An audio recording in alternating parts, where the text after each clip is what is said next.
चिखलडोंगरी येथील सबस्टेशनच्या निर्मितीत आमदारांचे योगदान. अधीक्षक अभियंता मोहन ननावरे.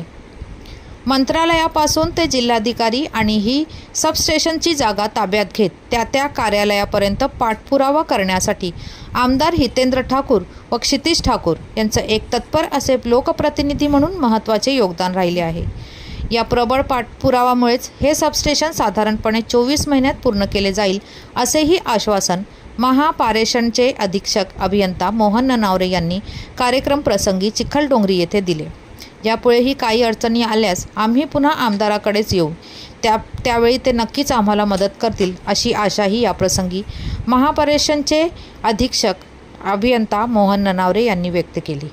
चिखलडोंगरी येथील या भूमिपूजन कार्यक्रमाला वसईचे आमदार हितेंद्र ठाकूर, नालासोपारा आमदार क्षितिज ठाकूर, माजी महापौर नारायण मानकर, माजी स्थायी समिती सभापती जितूभाई शाह, अजीव पाटील, प्रशांत राऊत, माजी नगराध्यक्षा कांता पाटील, माजी नगरसेवक रंजन पाटील, वामन पाटील, माजी सरपंच रामचंद्र मेहर, गोवालीज औद्योगिकचे अशोक ग्रोवर, अशोक कुलास, किशोर शेट्टी, महावितरण कंपनीचे मुख्य अभियंता महेश भागवत, अधीक्षक अभियंता मोहन ननावरे, कार्यकारी अभियंता योगेश पोलपांडे आदी मान्यवर उपस्थित होते.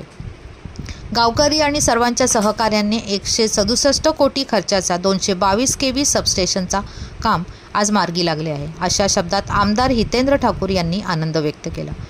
सबस्टेशनचे हे काम लवकरच मार्गी लागावे यासाठी येत्या 4 दिवसात या कामासंबंधी आपण पुन्हा एक बैठक घेऊ. त्यासाठी संबंधित सर्व अधिकारी आणि ठेकेदार यांच्याकडून तांत्रिक अडचणी समजून घेऊ. आम्ही या सबस्टेशनच्या जमीन संपादनात सक्रिय असलो तरी आमच्यापेक्षा अधिकाऱ्यांनी त्या कामाचा पाठपुरावा घेणं आवश्यक आहे. आम्ही आपल्याला सहकार्य करायला नेहमीच तयार असतो. अशा शब्दात आमदार ठाकूर यांनी अधिकाऱ्यांना विश्वास दिला. अर्थात हे काम लवकरात लवकर मार्गी लागणं अपेक्षित आहे, पण अधिकारी एकमेकांना नाचवण्यात आणि आपली पॉवर दाखवण्यात धन्यता मानतात, तेव्हा आम्हाला मध्ये पडावे लागते. असा लोकोपयोगी कामात अशा गोष्टी घडू नयेत. दिलेल्या वेळेत काम पूर्ण व्हावे यासाठी आपण येत्या 4 ते 6 दिवसात एक बैठक घेऊ. केवळ उद्घाटन केलं व नारळ फोडलं असं नव्हे असे सांगत आमदार हितेंद्र ठाकूर यांनी या कामासाठी सर्वांना शुभेच्छा दिल्या.